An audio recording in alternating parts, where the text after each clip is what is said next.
El siglo V a.C., la Edad de Oro de Grecia. Pero, ¿sabéis qué? Todo ese esplendor, toda esa gloria no duró. De hecho, se consumió a sí misma en una guerra civil brutal. Un conflicto que no solo terminó con una era, sino que literalmente partió en dos el mundo griego desde dentro y cambió la historia para siempre. Y esta es la gran pregunta, la que nos va a guiar en todo esto. A ver, pensadlo bien. ¿Qué lleva a las grandes potencias, justo cuando están en la cima del mundo, a destrozarse en una guerra catastrófica? ¿Cómo es posible que Atenas y Esparta, los dos gigantes, llegaran a un punto en el que la guerra total no era solo una opción, sino que parecía inevitable? Pues bien, vamos a desgranarlo. Vale, esta va a ser nuestra hoja de ruta.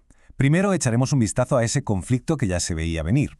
Luego nos meteremos de lleno en la tesis de Tucídides, la causa verdadera. Veremos las chispas que encendieron la guerra, cómo cayó Atenas y, para mí lo más crucial, la crisis de la polis, que es el verdadero legado de este desastre. Muy bien, vamos con el primer punto, porque antes de que sonara el primer choque de espadas, Grecia ya era una bomba de relojería. No era un país unido, para nada. Eran en realidad dos mundos totalmente opuestos que estaban en curso de colisión. Y para entender la guerra es que es fundamental entender primero esta fractura. Fijaos bien en este mapa, porque aquí está la clave de todo. Es como la radiografía de una fractura. Grecia estaba literalmente partida en dos. Por un lado, en azul, tenemos el imperio marítimo de Atenas, la famosa Liga de Delos, que controlaba todo el Egeo. Y por el otro, en amarillo, la gran potencia terrestre, Esparta y su ligado el Peloponeso. Eran dos bloques gigantescos mirándose de reojo, con una desconfianza total. Vamos, un equilibrio increíblemente inestable. Y ojo, que la diferencia no era solo si tenías barcos o soldados de infantería. No, es que eran dos visiones del mundo completamente opuestas, la noche y el día. Por un lado, Atenas, una potencia naval, una democracia, eso sí, una democracia expansiva que vivía de los tributos de sus aliados, que, bueno, de aliados tenían poco, estaban más bien sometidos.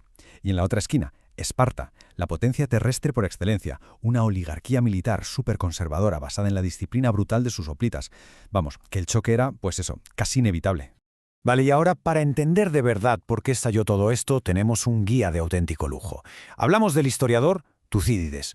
Y es que este hombre no lo cuenta de oídas, ¿no? Él estuvo allí, fue un general ateniense, vivió la guerra en sus propias carnes. Y su análisis es tan riguroso que para muchos es la primera gran obra de historia como la entendemos hoy. Y aquí, en esta frase, está el meollo de la cuestión. Tucídides se deja de tonterías, de excusas superficiales. Para él, la causa real, la de verdad, no fue una disputa por una ciudad u otra, no, fue algo mucho más profundo, un desequilibrio de poder.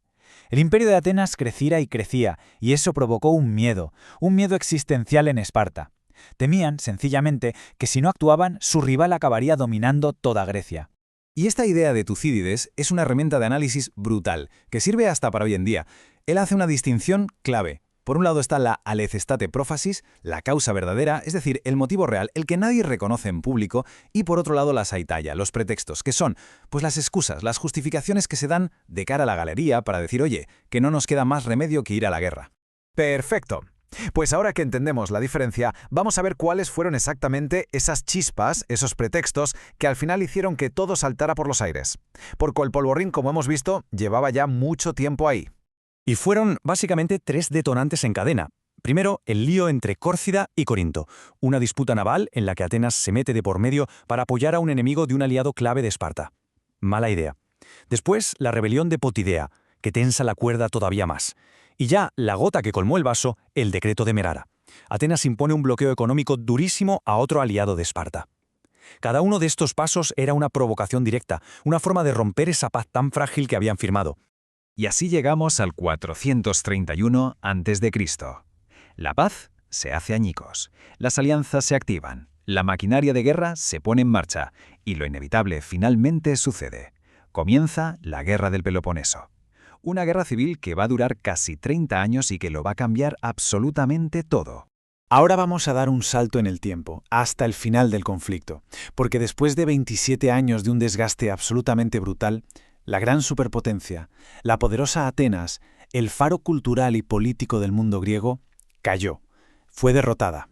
Y claro, la pregunta del millón es, ¿cómo cayó un gigante como Atenas? Pues no fue por una sola cosa, fue la tormenta perfecta. Mirad, de repente a los espartanos les sale un comandante brillante, Lisandro. Encima, su archienemigo de toda la vida, el imperio persa, decide que es un buen momento para financiar a Esparta. Súmale a eso los propios líos políticos internos de Atenas. Y la puntilla, el golpe de gracia, el desastre total, la aniquilación de su flota en la batalla de Egospótamos. 404 a.C. Grabad a fuego esa fecha, porque es el fin de una era. Atenas, completamente asediada, sin flota, sin comida, se rinde, sin condiciones. Y las condiciones de paz son humillantes. Tienen que derribar sus muros largos, el símbolo de su poder, y entregar lo que les queda de la flota. La democracia más poderosa del mundo, humillada y sometida a la liga de su mayor enemigo. Pero, y esto es muy importante, la historia no termina con la caída de Atenas, porque aquí viene el giro argumental. El verdadero perdedor de esta guerra no fue Atenas, ni siquiera Esparta fue la verdadera ganadora. La gran perdedora fue la propia Grecia. El conflicto desató una crisis total, una crisis de sistema que arrastró a todas las ciudades-estado. Y es que, a ver, sí, Esparta ganó militarmente, pero fue una victoria pírrica.